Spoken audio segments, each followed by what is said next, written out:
Aujourd'hui, je vais vous parler d'un truc dingue, mais un truc super dingue. Je vais vous expliquer. C'est même une des raisons principales qui font que je fais cette chaîne. Il y a deux choses qui ont fait que j'ai commencé cette chaîne. La première, c'est parce que je voulais perdre du poids, mais la deuxième, c'était sur les niveaux santé, parce que j'avais un taux de cholestérol beaucoup plus avancé, beaucoup trop important et même dangereux, puisque mon médecin voulait me donner des médicaments et je ne voulais pas, et aussi un taux de triglycérides, donc tout ce qui est glucose dans le sang, qui était beaucoup trop élevé. Alors aujourd'hui, ce que je vais vous présenter, c'est les courbes de mes résultats en 2015. Pour être précis, j'ai commencé en 2015, 2017, 2019 et 2020, il y a juste quelques jours. Le moment où vous voyez la courbe qui se trouve dans la norme, c'est le moment où j'ai commencé le jeûne intermittent. Donc dans cette vidéo, je vais tout simplement vous montrer les preuves du résultat qu'a le jeûne sur le taux de cholestérol et le triglycéride trop important. Soit dit en passant, pour les plus techniques, le LDL est le mauvais cholestérol et le HDL le bon cholestérol. Mais je vais vous expliquer ça tout de suite. Allez, yeah! Déjà, première chose, c'est la définition. Qu'est-ce qu'un bon cholestérol? Qu'est-ce qu'un mauvais cholestérol? Donc, le mauvais cholestérol, c'est le cholestérol qu'on appelle cholestérol LDL, pour low density lipoprotein. Voilà. Et donc le problème du coup du mauvais cholestérol, c'est que il va avoir tendance, quand on en a trop, à se mettre sur les parois de nos vaisseaux sanguins et à former des plaques qui s'appellent d'athérome, qui vont constituer un facteur de risque cardiovasculaire parce qu'ils vont ralentir le sang en fin de compte. Et contrairement au bon cholestérol, qui lui va récupérer toutes ces graisses et va les emmener vers le foie, et c'est le foie qui va les détruire.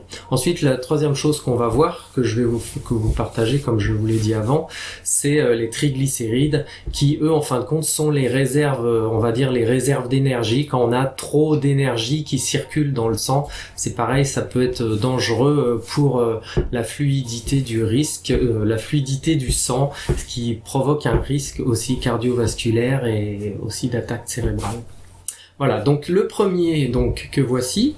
Donc ça, le premier en question, c'est mon premier que j'ai fait. Attendez, je crois que j'ai la date ici. Alors, attendez, il est un peu gros mon stylo. Voilà, et toujours un peu gros. Non, ça c'est l'opacité. Voilà, c'est ça. Il est plus petit. Donc je l'ai fait, donc c'est en 2015. Donc le premier que j'ai fait en 2015. Donc c'est pas la première prise de sang, j'en ai fait beaucoup, mais je commence déjà en 2015. Parce que c'est là où je voyais que ça commençait à devenir compliqué. J'avais 42 ans et je m'en sortais pas. Donc là, on voit bien donc le cholestérol HDL, donc ça c'est le bon cholestérol, donc j'en avais plus qu'il n'en fallait, puisqu'il en fallait au moins 0,40, et le mauvais cholestérol que j'avais, je devais en avoir au plus 1,50 et j'en avais déjà 2,26, donc c'était un petit peu compliqué. Alors ensuite les triglycérides, donc à cette période-là, donc j'étais à peu près bien, j'en avais un petit peu trop, mais c'était pas un problème en soi. Alors ensuite l'année 2017. Alors l'année 2017, elle est ici, voilà, c'était en fin 2017. Donc là, ce qui s'est passé, donc mon cholestérol HDL, donc mon bon cholestérol, était toujours un peu au-dessus, donc il n'y avait pas de soucis particuliers. J'avais réussi à faire baisser mon mauvais cholestérol qui était ici, mauvais cholestérol, le LDL. Et puis par contre les triglycérides, j'avais crevé le plafond puisque j'étais à 2,82 au lieu de maximum 1,50. Donc là j'avais des problèmes avec tout ce qui était sucre en fin de compte. Ensuite, l'année 2019. Alors, l'année 2019, c'était en mars 2019. C'était pile il y a un an. Donc là, j'avais déjà commencé à faire du jeûne puisque j'en faisais déjà depuis, j'ai dû commencer en 2018. Donc, on voit les premiers résultats du jeûne puisque mon bon taux de cholestérol avait monté un petit peu, mais tout de suite, mon taux de mauvais cholestérol était enfin, ça faisait des années que j'avais pas vu ça, mais il était enfin en dessous c'est 1,60. Et puis en même temps, parce que ça j'y arrivais pas, j'avais mes sucres dans le sang, mes triglycérides, qui étaient aussi en dessous du maximum, qui était de 1,5. Donc là j'avais enfin des bons résultats, j'étais super content. Donc ça c'était il y a pile un an, la première fois que j'ai fait mon premier test après avoir fait mon jeûne intermittent, d'avoir fait surtout du jeûne sec intermittent. Donc voilà le résultat, j'étais vraiment super content. D'ailleurs, je suis super content parce que j'ai fait un autre test là il y a quelques jours et je vais vous le montrer du coup. Voilà, donc ça c'est mon test que j'ai fait donc c'était le 10 mars 2020. Donc j'ai des résultats qui sont donc bon pour le bon cholestérol, toujours pareil, ça va, ils sont c'est au-dessus.